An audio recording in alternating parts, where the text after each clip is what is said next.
இனிய நண்பர்களே, பணிவான வணக்கங்கள். சராசரியா ஒரு மனுஷனை எடுத்துக்கிட்டோம்னா கிட்டத்தட்ட 70,000 80,000 சிந்தனைகள் அவன் மனசுல ஓடிக்கிட்டே இருக்குமா.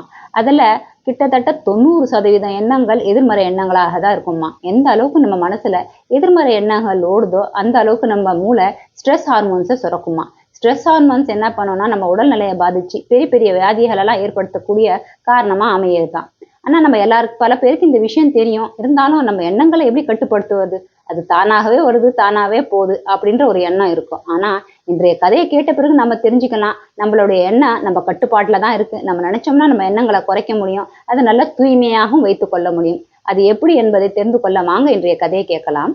ஒரு கிராமத்துல ஷியாம் ராதா என்கிற பேர் கொண்ட கணவன் மனைவி தன்னுடைய பிள்ளைகளுடன் வசித்து வந்தார்களாம். நல்ல செல்வ செழிப்பு நிறைந்த குடும்பமா, எந்த குறையும் இல்லாத நல்ல ஒரு வாழ்க்கையை வாழ்ந்து வந்தார்களாம். ஆனா ராதா மனசுல மட்டும் ஒரு நிம்மதியோ சந்தோஷமோ இல்லாம இருந்துதான். இதுக்கு என்ன காரணம்னு பார்த்தோம்னா, ராதாவோட அதிகமா சிந்திக்கிற பழக்கம் தானா இதுக்கு காரணம். அன்றாட வாழ்க்கையில ஏதாவது ஒரு சந்தர்ப்ப சூழ்நிலை அவங்களுக்கு எதிராக வந்து விட்டுதுன்னா அதை பத்தின சிந்தனை மனசுக்குள்ள ஓடிக்கிட்டே இருக்குமா. பல மணி நேரம் ஓடுமா, சில சமயம் பல நாட்கள் கூட ஓடுமா. இந்த காரணத்தினாலே ராதா எப்பவுமே ரொம்ப சோர்வாவும் மனசுல அமைதி இல்லாம இருப்பாங்களாம். இந்த பிரச்சனையை தன் கணவர் ஷியாம் கிட்ட சொன்னாங்களாம். அதை கேட்ட ஷியாம் சொன்னாராம், இந்த பிரச்சனை உனக்கு மட்டும் இல்லம்மா, இப்ப இருக்கிற எல்லாருக்குமே இந்த பிரச்சனை இருக்கு. ஏன் இந்த பிரச்சனை எனக்கு கூட தான் இருக்கு. அன்றாட சிந்திச்சு சிந்திச்சு ஒரு சமயம் நான் ரொம்ப ஓய்ந்து போயிடுறேன்னா பாத்துக்க. ஏன் இதுக்கு நம்ம தீர்வு காண வேண்டும்னா நம்ம கிராமத்துல ஒரு ஜென் துறவி வந்திருக்காரு, அவரை போய் பார்க்கலாம், அவர்கிட்ட போனா நமக்கு கண்டிப்பா இதுக்கு ஒரு தீர்வு கிடைக்கும் அப்படின்னு சொன்னாராம். அதை கேட்ட ராதா, வாங்க இப்பயே கிளம்பி போலான்னு 2 பேரும் ஜென் துறவி இருக்கிற இடத்துக்கு வந்து சேர்ந்தாராம். ஜென் துறவி கிட்ட தன்னுடைய பிரச்சனையை எடுத்து சொன்னாங்களாம். அதை கேட்ட ஜென் துறவி சொன்னாராம், கொஞ்ச நேரம் நீங்க அமைதியா உட்காருங்க, நான் ஒரு கிளாஸ் பால் குடிக்க போறேன், அந்த பாலை குடிச்சிட்டு உங்ககிட்ட நான் இதுக்கான தீர்வை பத்தி சொல்றேன் அப்படின்னு சொன்னாராம். 2 பேரும் அமைதியா உட்காந்துக்கிட்டாங்களாம். ஜென் குரு அந்த கிளாஸ் பாலை எடுத்து பாலை மேல் பக்கமாவும் கீழ் பக்கமாவும் பார்க்க ஆரம்பிச்சாராம். திருப்பியும் கீழே இருந்து மேல பார்த்தாராம், மேல இருந்து கீழே பார்த்தாராம். கொஞ்ச நேரம் ஏதோ யோசனை பண்ணாராம், கீழே வச்சுட்டாராம். மறுபடியும் என்ன பண்ணாராம், கிளாஸை கையில தூக்கிட்டாராம். திருப்பியும் அதே பிரகாரம் மேல பார்த்தாராம், கீழே பார்த்தாராம். திருப்பியும் பாலை குடிக்காமலே கீழே வச்சுட்டாராம். இதே மாதிரி பல முறை செஞ்சுக்கிட்டு இருந்தாராம். அத ராதாவால புரிஞ்சிக்கவே முடியலையாம். ஒரு கிளாஸ் பாலை குடிக்கிறதுக்கு ஏன் இவர் இவ்வளவு யோசிக்கிறாருன்னு தெரியலையே அப்படின்ட்டு ராதா என்ன பண்ணாங்கன்னா ஜென் குரு கிட்ட கேட்டாங்களாம், ஒரு கிளாஸ் பாலை நீங்க ஏன் குடிக்காம இவ்வளவு யோசிக்கிறீங்கன்னு எனக்கு புரியலையேன்னு. அதுக்கு ஜென் குரு சொன்னாராம், ஒன்னும் இல்லம்மா, இந்த கிளாஸ் பாலை மூடாம அப்படியே வச்சுட்டு நான் வெளியே போயிட்டேன். வெளியே போயிட்டு உள்ள வந்தேன். வந்த பிறகுதான் எனக்கு யோசனை வருது, ஒருவேளை இந்த கிளாஸ்ல இருக்கிற பாலை பூனை நக்கிட்டு போயிருந்தா, இல்ல திறந்து வச்சுட்டு போயிருந்தேனே, மேல இருந்து இதுல எதனா விழுந்திருந்தா, அதனால பல விதமா எனக்கு சிந்தனை பண்ணணும்னு தோணுது. இதை குடிக்கலாமா வேணாமான்னு வேற புரியல எனக்கு அப்படின்னு சொன்னாராம். அதை கேட்ட ராதா சொன்னாங்கன்னா, உங்க மனசுக்கு பிடிச்சிருந்தா குடிங்க, இல்லைன்னா கீழே ஊத்திடுங்க.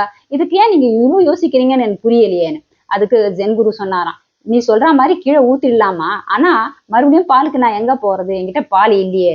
இன்னைக்கு இல்லைன்னா என்ன இருக்கு, நாளைக்கு பால் கிடைக்கல குருவே, அப்ப குடிச்சிக்கலாம்ல.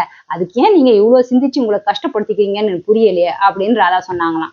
அதை கேட்ட குரு சொன்னாராம், நீ சொல்றதுலயே அர்த்தம் இருக்குமா, நான் பாலை கீழே ஊத்திடுறேன்னு. அவர் என்ன பண்ணாராம், பாலை கீழே ஊத்திட்டாராம். ஊத்திட்டு அந்த கிளாஸ் எடுத்து ராதா கையில கொடுத்தாராம். இந்தாம்மா, இது வெறும் கிளாஸ் தான், இதை நீ கொஞ்ச நேரம் அப்படியே கையில பிடிச்சிக்கோ, நான் எப்போ சொல்றேனோ அப்ப நீ இதை கீழே வச்சா போதும் அப்படின்னு சொன்னாராம். ராதாவுக்கு ஒன்றும் புரியலையா. சரி, குரு ஏதோ காரணத்தோட தான் சொல்றாரு அப்படின்ட்டு ராதா அந்த கிளாஸை கையில பிடிச்சுக்கிட்டாங்களாம். குரு ஒண்ணுமே சொல்லலையா, அமைதியா உட்காந்துக்கிட்டு பார்த்துக்கிட்டே இருந்தாராம். இப்படியே 1/2 மணி நேரம் போச்சான், 1 மணி நேரம் கடந்து போச்சான். 1 மணி நேரம் கடந்து போன பிறகு ராதாவுடைய கை கொஞ்சம் கொஞ்சமா வலிக்க ஆரம்பிச்சுதான். அது கிளாஸை பிடிச்சிட்டு அந்த கையில உட்கார முடியலையா.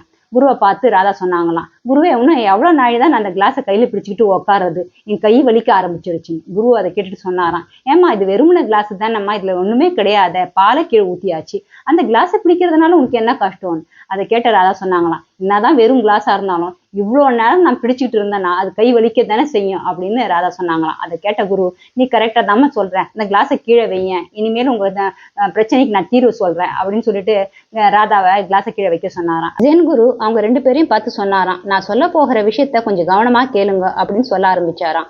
நீங்களும் இதே போலதான் ஒண்ணும் இல்லாத ஒரு விஷயங்களை எடுத்துக்கிட்டு உங்க மனசுல பல மணி நேரம், சில சமயம் பல நாட்கள், சில சமயம் பல மாதங்கள், வருஷங்கள்னு அந்த சிந்தனையை ஓட்டிக்கிட்டே இருப்பீங்க. உங்களுக்கு நல்லா தெரியும் இது கடந்த காலத்துல நடந்து முடிஞ்சது, இதுக்கு ஒண்ணுமே செய்ய முடியாது, இதை மாற்றி அமைக்க முடியாது. இருந்தாலும் அதை பத்தின சிந்தனை உங்க மனசுக்குள்ள ஓடிக்கிட்டே இருக்கும். எதிர்காலத்தை பத்தின சிந்தனை. எதிர்காலத்துல என்ன நடக்கும்னு நமக்கு தெரியாது, அதையும் நம்ம மாத்த முடியாது, அப்படியே அதை பத்தின சிந்தனை ஓடிக்கிட்டே இருக்கும். இந்த மாதிரி பல பயனில்லாத சிந்தனைகளை நம்ம மனசுல ஓட்டிக்கிட்டே இருப்போம். இந்த சிந்தனைகள் ஓட ஓட தான் நீ எப்படி வெறும் கிளாஸை கையில வச்ச பிறகு கொஞ்ச நேரம் கழிச்சு அந்த உங்க கைக்கு வலியை கொடுக்க ஆரம்பிச்சுது. அதே போலதான் என்னதான் வெறும் சிந்தனையாக இருந்தாலும் அது கொஞ்ச நாள் கடந்த பிறகு சில மாதங்கள் சில வருடங்கள் நம்ம மனசுக்குள்ள அப்படியே அது ஓடிக்கொண்டே இருந்ததுன்னா அது நம்ம மனசுல ஒரு வலியும் வேதனையும் ஏற்படுத்தும், நம்ம மனசுல இருக்கிற நிம்மதியை கெடுத்துரும். அது மட்டும் இல்ல, அது நம்ம உடலையும் பாதிக்கும். அதனால பல உடல் பிரச்சனைகளும் ஏற்படக்கூடிய வாய்ப்புகள் உண்டு. இங்க ஒரு விஷயத்த நீங்க நல்லா புரிஞ்சுக்கணும். சிந்தனைகள் தானாகவே வருவது கிடையாது, நாம தான் ஒரு சிந்தனையை உருவாக்கிக்கிட்டு இருக்கோம். அதனால நம்ம செய்ய வேண்டியது என்னன்னா, ஒரு சிந்தனை வரும்போது கவனத்தை செலுத்த வேண்டும், விழிப்புணர்வோடு இருக்க வேண்டும். சிந்தனைகள் வர வர இது தேவையற்றது, பயனற்றது, இது நமக்கு அவசியம் இல்லைன்னு தெரிந்தோம்னா அந்த சிந்தனைக்கு அப்படியே முற்றுப்புள்ளி வைத்து விடணும். இப்படி நம்ம செய்ய ஆரம்பிச்சோம்னா தொடர்ச்சியாக நமக்குள்ள வருகிற எல்லா எதிர்மறை எண்ணங்களும் கொஞ்சம் கொஞ்சமா குறைய ஆரம்பிக்கும். தூய எண்ணங்கள் நல்ல எண்ணங்களை நம்ம தேடி போனோம்னா அந்த உருவாக்க ஆரம்பித்தோம்னா தூய எண்ணங்கள் நல்ல எண்ணங்கள் எப்பவுமே குறைவாக தான் இருக்கும். சிந்தனைகள் எவ்வளவு குறைவாக இருக்கிறதோ மனசுல அவ்வளவு நிம்மதி இருக்கும், உடல்ல ஆரோக்கியம் இருக்கும் என்று ஜென் குரு கூறினாராம். அதை கேட்ட பிறகு ராதாவும் ஷியாமும் புரிஞ்சுக்கிட்டாங்களாம். அவங்களும் அதை புரிஞ்சுக்கிட்டு ரொம்ப சந்தோஷமா வீட்டுக்கு திரும்பி வந்தார்களாம். எனவே நண்பர்களே, இந்த கதையில ஜென் குரு எவ்வளவுதான் எடுத்து சொன்னாலும் நமக்கும் புரியுது. ஆனாலும் நம்மளால இந்த சிந்தனைகளை மட்டும் கட்டுப்படுத்தவே முடியாது. இது யாராலையும் இது வரைக்கும் முடியல. இதுக்கு முக்கியமான காரணம் என்னன்னு பார்த்தோம்னா, இது நம்ம ஆன்மாவில இருக்கிற சக்திகள் குறைகிறது தான் இதுக்கு காரணம். நம்ம ஆன்மாவில் இருக்கிற சக்திகள் எந்த அளவுக்கு குறைகிறதோ அந்த அளவுக்கு நமக்கு மனசுல எதிர்மறை எண்ணங்கள் உருவாகும், அது நிறையாவே எண்ணங்கள் உருவாகும். அப்போ நம்ம எண்ணங்களை நம்ம கட்டுப்பாடுக்குள்ள வைத்து கொள்ள வேண்டும் என்று நினைத்தோம்னா அதுக்கு ஒரே ஒரு வழி. என்ன வழின்னு பார்த்தா தியானம். நம்ம எந்த அளவுக்கு தியானம் செய்கிறோமோ அந்த அளவுக்கு நம்ம ஆன்மாவுடைய சக்தி அதிகரிக்கும். நம்ம ஆன்மாவுடைய சக்தி அதிகரிக்க அதிகரிக்க நம்ம நினைத்தோம்னா நம்மளுடைய சிந்தனைகளை எதிர்மறை சிந்தனைகளை நேர்மறை சிந்தனையாக மாற்ற முடியும். சிந்தனைகளை நினைத்த அளவுக்கு குறைக்க முடியும். எல்லா சிந்தனைகளும் நம்ம கட்டுப்பாடுக்குள் வைத்துக் கொள்ள முடியும். ஆனா அதுக்கு நம்ம செய்ய வேண்டிய ஒரே வேலை என்னன்னா, நம்மளுடைய ஆன்மாவுடைய சக்தியை அதிகரிக்கணும். அதுக்கு நம்ம தியானம் நிச்சயமா செய்யணும். தியானம்னா ஒரு 5 நிமிஷம் 10 நிமிஷம் காலையில, 5 நிமிஷம் 10 நிமிஷம் சாயந்தரத்தை வேலையில செய்தாலே போதும். இறைவனை நினைத்து நிம்மதியான மனசோட ஒரு 10 நிமிஷம் 10 நிமிஷம் உட்கார்ந்தோம்னா ஆட்டோமேட்டிக்கா நம்மளுடைய ஆன்மா சார்ஜ் ஆக ஆரம்பிக்கும். இதை நம்ம ஆன்மா எல்லாமே இப்போ டிஸ்சார்ஜ் பேட்டரி போல இருக்கு. டிஸ்சார்ஜ் பேட்டரியை சார்ஜ் பண்ணோம்னா நம்ம பவர் ஹவுஸ்ல கனெக்ட் பண்றோம் இல்லையா, அப்பதான் பேட்டரியை சார்ஜ் பண்ண முடியும். அதே போலதான் நம்ம ஆன்மாவுடைய சக்தி அதிகரிக்கணும்னா அதுக்கு இந்த உலகத்துல வேற வழியே கிடையாது.